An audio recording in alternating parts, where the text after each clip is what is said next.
លេញហើយឬមុំខ្នងភ្នំអានុសាវរីយ៍ដែលយើងទាំងពីរធ្លាប់បានទៅលេងរៀមបានបីបំថ្នាក់ធ្នមឲ្យគេមើលទឹក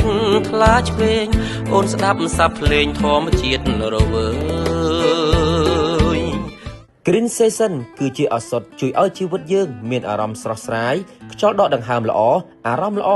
ហើយកម្ពុជាយើងគឺមានតំបន់បៃតងស្អាតៗជាច្រើនដែលអាចឲ្យយើងទៅកម្សាន្តនិងជួយផ្សព្វផ្សាយទាំងអស់គ្នាក្រោមពាក្យស្លោកបុគ្គលម្នាក់ផ្សាយទេសចរកម្ពុជាម្នាក់ថ្ងៃនេះផងដែរក្រោមអធិបតីភាពអាដាមហ៊ូតហាក់រដ្ឋមន្ត្រីក្រសួងទេសចរបានធ្វើការប្រជុំជាមួយក្រុមការងារក៏ដូចជាថ្នាក់ដឹកនាំដែលមកពីសមាគមផ្សេងៗទៀតនិងអ្នកបង្កើតមាតិកាជាច្រើនរូបដើម្បីជំរុញផ្សព្វផ្សាយយុទ្ធនាការទេសចររដូវកាលបៃតងតាមរយៈវីដេអូនេះខ្ញុំបាទក៏សូមសំណូមពរដល់បងប្អូនប្រជាពលរដ្ឋខ្មែរទាំងអស់ជាពិសេសអ្នកដែលបង្កើតមាតិកាល្បីៗក្នុងប្រទេសកម្ពុជាចូលរួមទាំងអស់គ្នាក្នុងការផ្សព្វផ្សាយដើម្បីភ្ញៀវជាតិនិងអន្តរជាតិបានឃើញនិងមកកម្សាន្តក្នុងតំបន់ទេសចរបៃតងរបស់យើងក្រោមប្រធានបទទាំងអស់គ្នាដើម្បីទេសច